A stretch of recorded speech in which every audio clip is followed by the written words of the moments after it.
What is going on, guys? Welcome back to the channel. So today we're going to be actually not working on the engine, unfortunately, because if you notice right here, the timing chain guide, they have these little dowels that they slip into, but we're using a screwdriver to hold it up right now because we cannot get the dowels out of the stock block. So I actually ordered some billet dowels instead of the little boring stainless ones. But in the meantime, though, we're going to be waiting on those. I got them 2 days shipped, so they should be here very soon. We're taking my built trans off of the crate right now because if you guys missed the video where me and Doug raced, he actually blew third gear in his car. It was pretty epic, but pretty bad at the same time. So we're actually going to be shipping this transmission off to the same guy that built my trans, so that way he can get the same exact package put on his transmission. So hopefully this thing will come back as a completely built trans. We'll be able to throw it back into his car and get him rolling again. Turns out that the guy that shipped these really knows how to package up a transmission.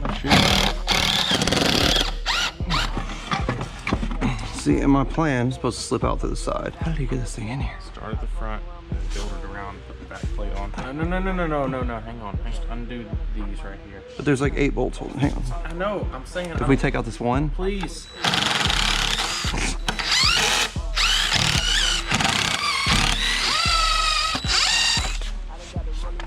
Yeah.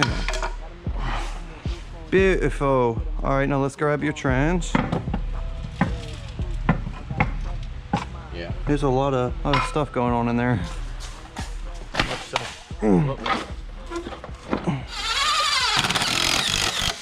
There we go. So the crate is put back together. Doug's trans is getting bolted onto it. Now we just gotta go ship this thing out. But before we dive too deep into today's video, this video is sponsored by Cove. I got this Cove commuter speaker about a month ago and I've been using it since, and it has been absolutely fantastic. And let me tell you why. First off, this speaker can connect to all Bluetooth smartphones, computers, tablets, etc. It also has this really cool subwoofer down here at the bottom. It's called an X-bass subwoofer, and it actually makes a pretty decent amount of bass for such a small speaker. Something else that I found out that is really cool about this thing is that it actually has a range of 30 feet. So you can be 30 feet away from the speaker in the pool or whatever you want to really do with it, and it's perfectly fine. It can connect perfect and no interruption. Also really neat about this, it actually doubles as a speakerphone for incoming calls. So you can actually answer your phone and use this as like a speakerphone and talk on the phone with it. It's really neat. And a lot of issues that most of these speakers have is battery life. This one absolutely has no issues with it. It has an 8-hour long battery span in it. It's insane. I think my personal favorite part about the speaker is that it is actually the exact same size as like a bottle. So you can literally just stick it in your cup holder whenever you go to the beach or whatever and grab it out real quick. It's really nice to be able to fit in just pretty much anywhere that you need it to. It's really small and compact. If you guys are like me and you like to listen to music while you work on stuff, unfortunately we can't really do a lot of that here because of YouTube. They copyright flag literally everything, but I know that I use this thing a lot while we're working on stuff. You can set it down literally anywhere. It's real nice and durable. It's not gonna break, and you can listen to music on the go no matter where you're at. It's really nice. If you guys are interested in checking out this speaker, which I don't know why you wouldn't be, make sure you go to the link in the description down below or go to their website at coveaudio.com and use the code IT'sJust6 at checkout to save 65% off. That is incredible. Go check them out. What? Yeah.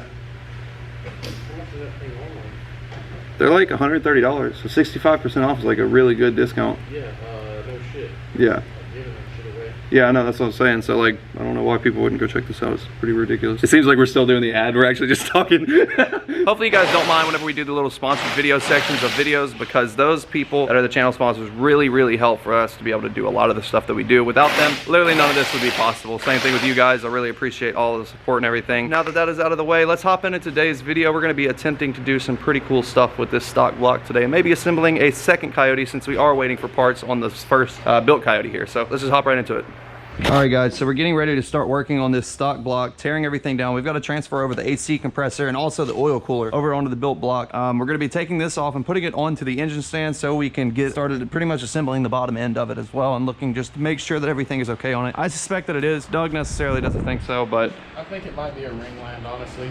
Yeah. Don't lose compression for no reason. Well, here's the deal.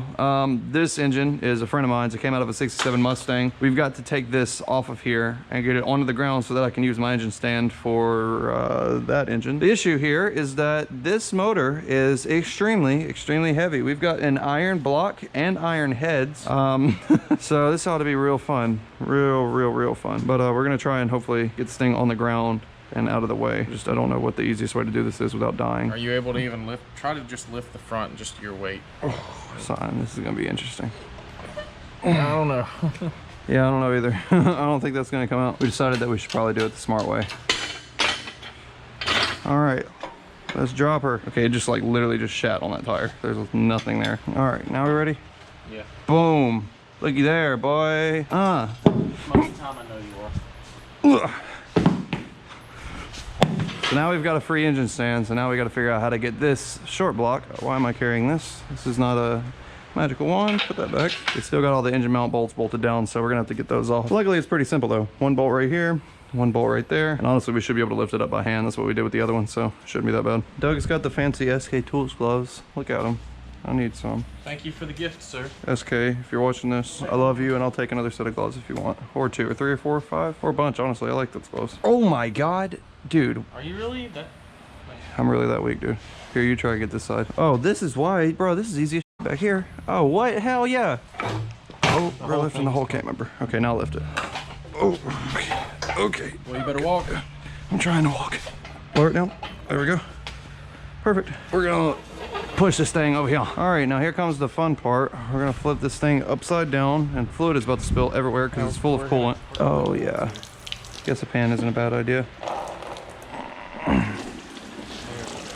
All right, guys, so now that we've got the engine upside down, we can go ahead and pop off these motor mount brackets right here. We're actually gonna have to use the same brackets over on the new engine because we don't have any brackets. I'm gonna go ahead and grab a 10mm and pop off all of the little bolts that are holding on the oil pan, and we're gonna open that thing up and see the bottom end of the motor. Huge thanks once again, as always, to SK Tools for providing everything that we need for every job with car stuff. If you guys remember, whenever we changed the oil on the Mustang before we pulled this engine out, we saw a little bit of oil shave or metal shavings.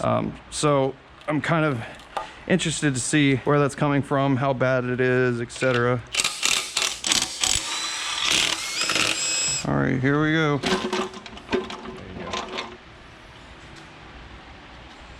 Now we've got our windage tray, and it's actually an integrated gasket also. Pickup tube looks fine. I don't see any metal shavings on the pickup tube. Move that out the way real quick. Now we can pop off our old oil pan gasket and windage tray. I don't know, dude. I really don't think that anything's going on with these. Well, it lost compression, so we need I told you it didn't lose compression. It was just down a tiny bit. It didn't lose it. I'm saying that's a loss of compression. It was a 180. But I'm saying there was no leak down, and it was within spec, is what I was trying to tell you before. The only thing that I think honestly happened is that it had PCV blowback because there was too much crankcase pressure, and it blew oil out of the intake PCV because I didn't have a catch can on it. But what were the compression readings again? 180 something on all the other ones, and then like 160 and 140, right? Like 160, 155 or something like that. Yeah. So it was down on compression. By like 20 pounds. That's considerable. Yeah, I mean, it's still within spec, though, is what I'm saying. It's not, I wouldn't put it back in a car like that, though, without looking at it. There's no reason for us not to. Oh, no, I'm not talking about not looking at it. I'm just saying that I think that I honestly expect everything to be fine, is all I'm saying.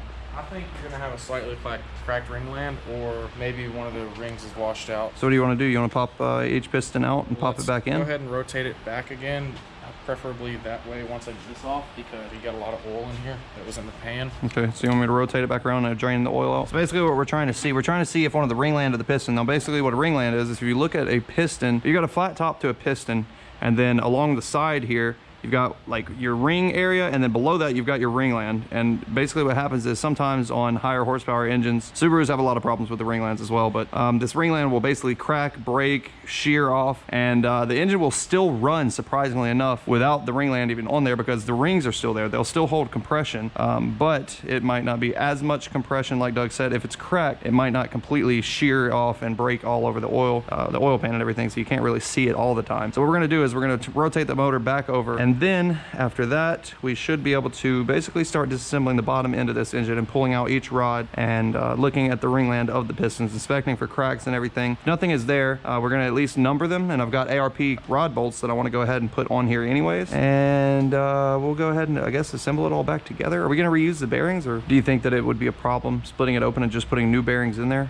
on the without getting each of the rod and crank machined, or no? It depends on, you shouldn't, we don't see any shavings, so technically it should be fine. Okay. But if they're worn excessively, then yeah, we need to, but I mean, indications show that, yeah, it wasn't knocking by any means. I mean, the motor was really solid before we pulled it apart. Probably fine, honestly. Okay, let's split it. Yeah. Let's rotate it around. Hang on. Yep. Yeah, okay, so which one was it that was low? Driver's side, back. Yeah, so it was It was this one, and it was one of these two. I know for sure this one was low. I think this one was a little bit low, and then this one was just about normal again. All right, guys, we're going ahead and breaking loose the rod bolts down here. Kind of nervous. I mean, there's no reason to be nervous at this point. Whatever's happened has happened. Yeah, that's true. So, that's very true. These rod bolts are actually pretty nice from factory. They are. That's why the Gen 2 Coyote motors do so well. Okay. Look at that. Look at that. That's a... Bro, that is a perfect bearing. Yep. Oh my God. Very great. That is insane. One ring out. All right, there it goes. How we look. Dude, that bearing is not... Oh, well, look. Got a little heat right there. That's not bad at all. Got a little bit of... skirt wear is fine. Okay. That's extremely normal, especially as much boost as you run. Oh, shit. Doug. There it is. Look, you I was were right. I was right, bro. You were right. Give me some. What? Good job, bro. I told you, the slightest little crack in a ringland. No way. But I mean, that's also been seeing 1,000 horsepower for how long? Almost a year. A stock motor, and it's been multiple track passes. So at this point, we're gonna have to get new pistons. Well, a new piston, really. We'll investigate on these other ones and see whichever ones you're concerned with, and we can even take them all out and number them if you want. So hang on, flip it. Let's flip it over real quick. I want to check out the inside of the cylinder walls and see if we're gonna need. It's fine. You can tell. Is it? Mm-hmm. You can look in there and see. Oh yeah. Okay. It's fine. Perfect. Maybe we can rehone it real quick, but as you can tell, we caught this soon enough. There's not any excessive skirt wear. There's a little bit here, but I mean, you're still within the Teflon lining, so that means your cylinder wall is still gonna be fine. Huh. But yeah, you'll be fine. Let me switch cameras, guys, and I'm gonna get you an up close so you can see the cracks on here. That's pretty cool. All right, guys, I'm trying so hard to show you guys this, but do you see where my thumb is? You can see that there's a crack right there in that ringland. Crack right there. There's also another crack right there. You can barely see it. One crack there, one crack there. Let's turn it. Nope, nothing else. Just on that one side? Yep, it's just those two stress cracks. That is insane though. Like Doug was saying, that is a year of literally beating the hell out of a stock engine with 1,000 wheel horsepower almost. For sure, at least 950 wheel horsepower. I never got a dynoed on the new setup, but. Now if you'd have continued to run this, it would have shattered and then you would have probably ruined your cylinder wall.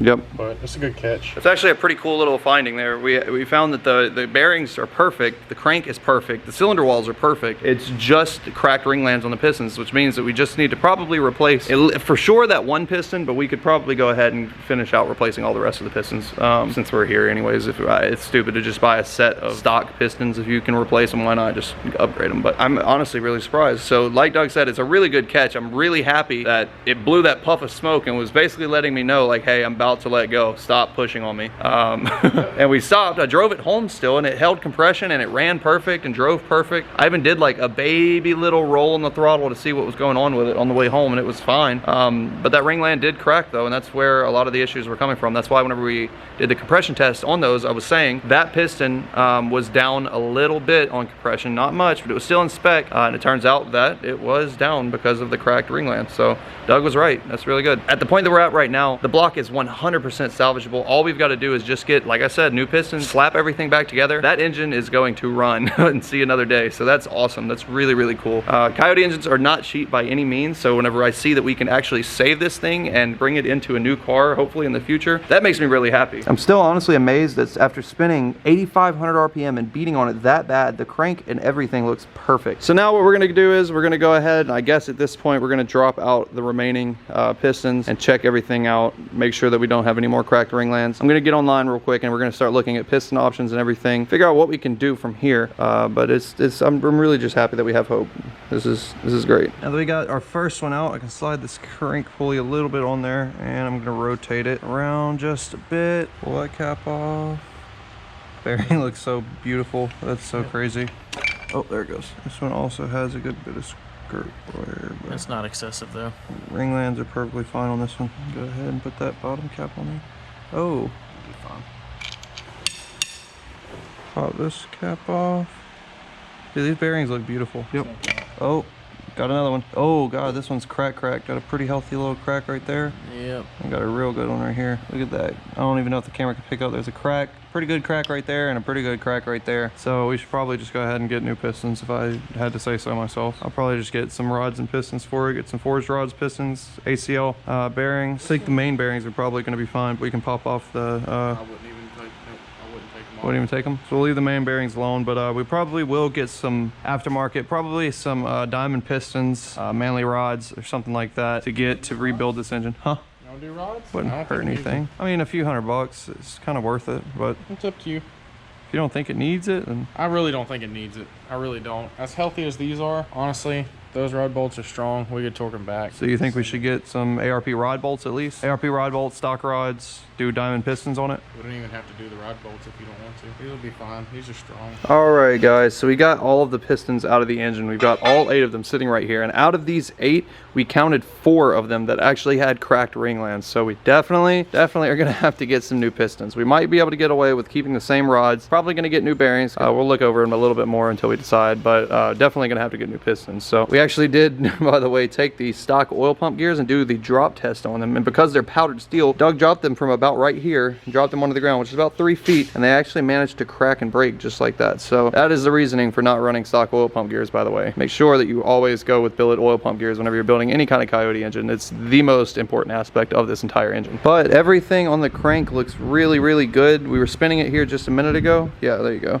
You can see how smooth that it's spinning right now. So all of the main bearings look good. We don't want to pull off the main caps right there just because if they're, you normally just don't want to disturb the bottom end, really. As you guys know, once we get new pistons, that's going to be pretty much all that we need for this engine. Because over here, as you guys know, I've got these Coyote heads that I've actually been saving for a while now. Literally everything is in those boxes ready to go. I've even got an intake manifold, fuel rails, injectors, everything. So obviously once we get the 1500 horsepower engine built and out of the way, we'll have this stock one I'm going to assemble with ARP upgraded parts and everything like that. It should be good for about 1,000 horsepower, maybe about 850 reliably, but we're definitely going to be sending this little motor. So after we get everything assembled though, we're obviously ditching the stock trans and replacing it with this nice built one that's over here on this pallet. We got this from Ben Caliber, by the way. I cannot wait to pair this up with that Mantic clutch and everything and get it all hooked up. It's going to be awesome. Also, still waiting on my front runners from Weld. They're said to have shipped out yesterday, so we should hopefully be seeing them pretty soon. I've already got the tires over there sitting on that chair waiting on the tire or on the wheels. Once those come in, we'll be able to get the front runners on the car finally. All I'm truly waiting on at this point is just the remaining few parts from MMR that I had to order. Oil pan, the dowels, some new bolts for the lockout, and also a head cooling mod, which I'll be showing you guys in the next video, I'm sure. But next video, hopefully we'll be able to finish assembling this entire engine as a whole and then start installing the supercharger back on the motor, and then we'll be able to put it on the K-member and put the trans, pair the trans up to it with the clutch, drop the car back onto the K-member and hook everything up and start it up. So getting close. We're about a week out right now if I had to guess, but unfortunately next week I have to actually take a 1-week trip to Los Angeles to take care of some stuff for some music stuff. So we're actually going to go out there to do some music videos, and hopefully here within the next week or two though, we should have this car started back up. I just cannot wait. Is that all for today's video? I think so. Yeah, I think we covered pretty much everything that we can today. We're probably about to go cool off. We got everything figured out on the stock motor, so we'll be able to know exactly what parts that we need to order now, get everything taken care of, get all that stuff ordered, hopefully assemble that second engine shortly after this car is running, and then I guess we'll have to find some kind of roller to Coyote swap, so that should be pretty fun. Anyways guys, thank you so much for watching. Drop a like on this video, make sure you hit that subscribe button, turn notifications on for future videos. If you want to see some really cool engines get built, you're at the right place. Anyways, I'll see you guys next video. I'm the greatest, yeah, I'm the greatest. See my competition, they just don't fit that niche. You can try to take